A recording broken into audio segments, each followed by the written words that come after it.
প্রিয় ছাত্রছাত্রী, তোমাদের সকলকে আমার এডিএসএল স্টাডি রুমে স্বাগত। তোমরা যারা কলেজ সার্ভিস কমিশনের জন্য নেট সেট জেআরএফ এর প্রিপারেশন নিচ্ছ, তাদের জন্যই এই স্পেশাল ভিডিও।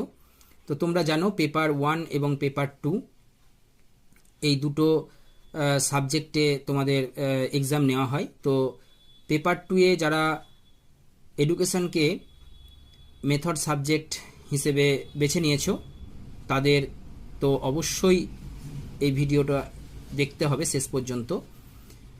আর পেপার 1-এ যে সমস্ত প্রশ্নগুলি সিলেক্ট হয় বেশিরভাগটাই এডুকেশন সাবজেক্ট থেকেই থাকে। তো প্রত্যেকের জন্যই এই ভিডিও গুরুত্বপূর্ণ।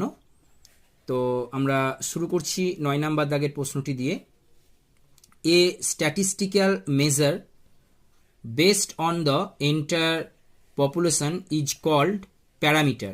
Which of the following are the characteristics of a parameter? এই প্রশ্নের উত্তর অপশন এ 2, 3 and 5। 2 এ কি রয়েছে? It can be practically computed for a finite population.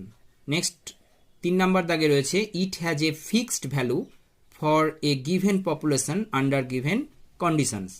এবং 5 নাম্বার দাগে রয়েছে it can be estimated by using sampling variance।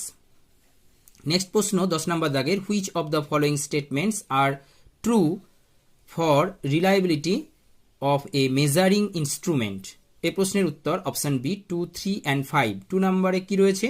it is correlation of scores on measuring instrument with themselves। এবং 3 নম্বরে রয়েছে দেখো it varies from sample to sample। এবং 5 নম্বরে রয়েছে দেখো it is affected by size of the sample used for its determination। Next প্রশ্ন 11 নম্বর দাগের which of the following are the key processes in designing an experimental research study? এই প্রশ্নের উত্তর option B 2, 3 and 5। 2 নম্বরে কি রয়েছে? Random assignment of subjects to experimental and control groups. 3 নম্বরে রয়েছে exercising control over extraneous variables. Next প্রশ্ন দেখো রয়েছে নেক্সট যে পয়েন্টটা 5 নম্বর দাগে random assignment of treatments to groups. তো এইগুলো হবে অর্থাৎ অপশন বি। নেক্সট হচ্ছে 12 নম্বর দাগের এই প্রশ্নটি আজকে দিতে পারছি না যেহেতু শর্ট ভিডিও, পরের দিন